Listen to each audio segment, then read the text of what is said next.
ပတ်စံအိတ်ထဲမှာဖနက်ကြိုးတစ်ချောင်းပဲထည့်ပြီးခီးသွားလို့ရမလားအားလုံးပဲမင်္ဂလာပါဒီနေ့မှာတော့ခီးသွားရတာဝါသနာပါသူတွေအတွက် idiom 3ခုကို10မိနစ်အတွင်းမြန်မြန်လေးပြောပြပါမယ်နံပါတ်1က hit the road ဒါကလမ်းမကြီးကိုသွားရတာမဟုတ်ပါဘူးเนาะခရီးစထွက်ပြီးသို့မဟုတ်ကားစထွက်ပြီးလို့ပြောတာပါဥပမာ It's 6 a.m. Let's hit the road မနက်6နာရီထိုးပြီးငါတို့ခရီးစထွက်ကြစို့နံပါတ်2 off the beaten track လူတွေအများကြီးသွားနေကြ tourist spot တွေမဟုတ်ပဲလူသူမရောက်သေးတဲ့တောရိပ်တောင်ရိပ်နေရာအသစ်တွေကိုသွားတာကိုခေါ်ခြင်းဖြစ်ပါတယ်ဥပမာ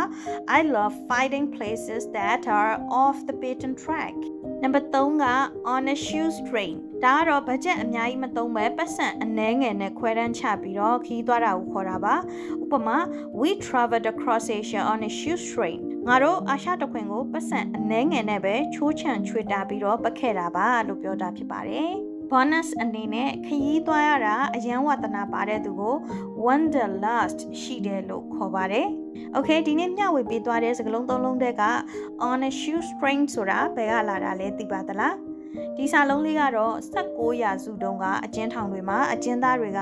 သူတို့ရဲ့ဖနက်ကြိုးတွေကိုအပြင်ကလူတွေစီအပေါက်လေးကနေချပေးတယ်ပြီးရင်ပတ်စံအနှဲငယ်တောင်းယူရဲပေါ့နော်အဲ့ဒီကနေဆင်းသက်လာတာဖြစ်ပါတယ်အခုခေတ်မှာတော့ငွေအနှဲငယ်ပဲသုံးဆွဲတာဆိုတဲ့အတိတ်ပဲဖြစ်သွားပြီပေါ့နော် Okay ဒါလေးကတော့ဒီနေ့ရဲ့ quiz လေးပါအဖြေမှန်ကို comment မှာရေးခဲ့ပေးပါအောင်ရှင်